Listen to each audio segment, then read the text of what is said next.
आपल्या विरुद्ध कट कारस्थान करणारी माणसं आपली जवळचीच असतात. हे कालही सत्य होत आणि आजही तितकंच सत्य आहे.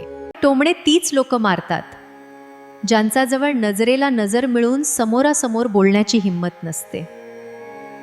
आहे तुमच्या नावापुढे पद नसलं तरी चालेल, पण तुमचं मस्तक कोणापुढे झुकलेलं नसावं, हीच खरी राजसत्ता आहे.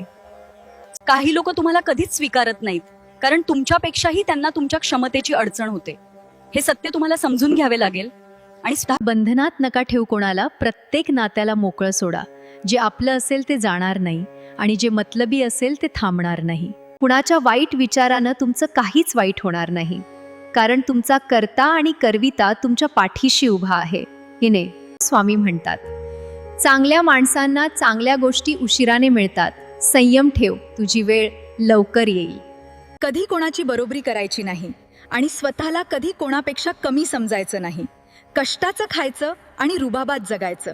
आयुष्यात आपल्याला शत्रू कमी त्रास देतात, पण जे आपले असल्याचं नाटक करतात ना, तेच जास्त तोडून जातात.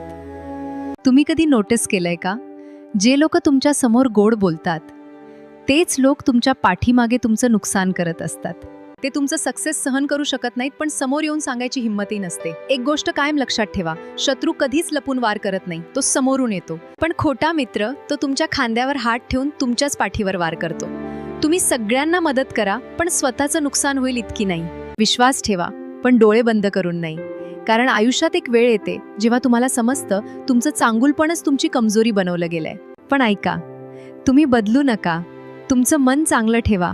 फक्त कोणाला किती जवळ ठेवायचं हे शिका. सगळ्यांना इम्पॉर्टन्स देऊ नका. जे तुम्हाला व्हॅल्यू देतात फक्त त्यालाच द्या. आयुष्य खूप छोटं आहे, म्हणून खोट्या लोकांपासून दूर राहा आणि स्वतःवर काम करा. कारण लोकांचं बोलणं मनावर घ्यायला लोक पण त्या लायकीचे असायला पाहिजे. इथे निर्णय माणसांवर नाही, फायद्यावर घेतले जातात. ज्यांची गरज उरत नाही त्यांना हळूच बाजूला सरतात.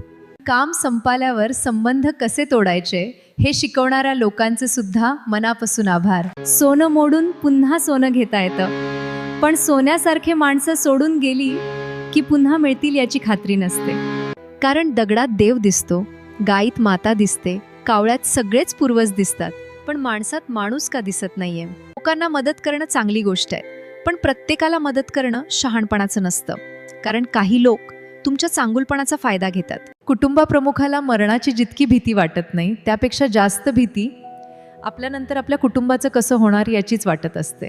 श्रीमद भगवद्गीतामध्ये लिहिलाय, माझ्या भावा, सगळं काही दाव्यावर लागलं तरी चालेल, पण पार्थ अपमानाचा बदला कधीही समझोत्याने घेऊ नकोस.